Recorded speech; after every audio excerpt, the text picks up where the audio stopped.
Another way for firms to reduce their costs is to go ahead and make more than one good. We've sort of assumed in the past sections that firms were only producing one particular good in all the analyses that we've done. However, this isn't really indicative of reality, and it doesn't really make a lot of sense because firms nowadays, they make more than one good. In fact, they can make hundreds or even thousands of goods at the same factory. And when we want to go ahead and make more than one good, it can actually help to reduce costs because these goods are going to be using the same exact ingredients and very similar processes to make. And all of this is called economies of scope, producing interdependent products to help reduce production and marketing costs.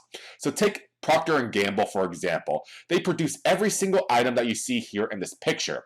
So if they start producing paper towels, they can go ahead and produce toilet paper as well because these two goods, they use very, very similar ingredients and they use very, very similar processes as well. And by producing two goods instead of just one good, that can help reduce their cost. If they can go ahead and make toothpaste, why not make floss and maybe some type of brushes as well? If they can make some type of dishwasher detergent, why not make some type of laundry detergent and laundry detergent in pods that we want to eat for some reason? All of them are using very, very similar processes and ingredients, and it just makes sense for the firm to make these particular products. And a lot of firms nowadays apply the ideas of economies of scope to reduce their costs. So take McDonald's, for example. We sort of assume that McDonald's, their main product that they want to sell is a burger, maybe the Big Mac here. But the Big Mac and burgers aren't the only product that McDonald's sell. They sell chicken nuggets, they sell chicken sandwiches, they sell salads, they sell Frosties whenever the Frosty machine is working, but it often is broken all the time. They sell fries. They sell all these other goods that basically use the same processes as making a burger, and they can help reduce their costs by employing the ideas of economies of scope. Another great example is going to be Disney. When we think about Disney World, we typically think about the theme parks that they have, and that's where a lot of their money does come in.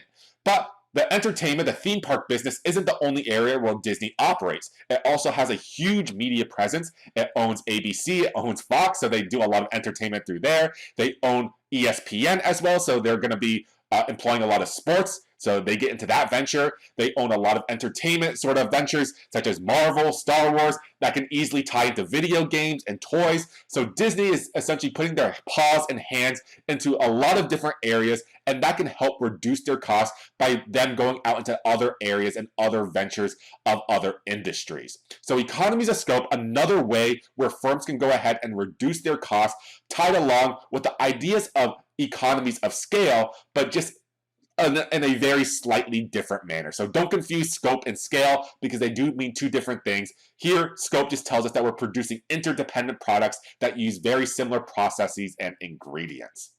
With all of this in mind, this will finish up chapter number 7, where we talked about firms and their cost and production. So essentially what the firm's maximization problem is going to be. We talked about the different types of firms, sole proprietorship, partnership, and corporation, what exactly they're trying to maximize, which was profit. We talked about the differences between the accounting and economic profits and what we're going to be a little bit more concerned about. Then we turned our attention to the short run and the long run, where we talked about product. So exactly how much of a product they want to bring in the short run and in the long run. And then we talked about the cost, the different types of cost, what the ideas of marginal cost, average fixed cost, average variable cost, average total cost, and exactly what the shape of all these curves did look like. We'll go ahead and tie everything that we have here in this particular chapter in our next 3 chapters, where we talk about market structures. So everything that we talked about here just lays down the foundations for the next chapters, and we will see these things again. So hopefully you've gotten a better idea of what we talked about within this chapter. I'll see you guys in the next chapter very shortly.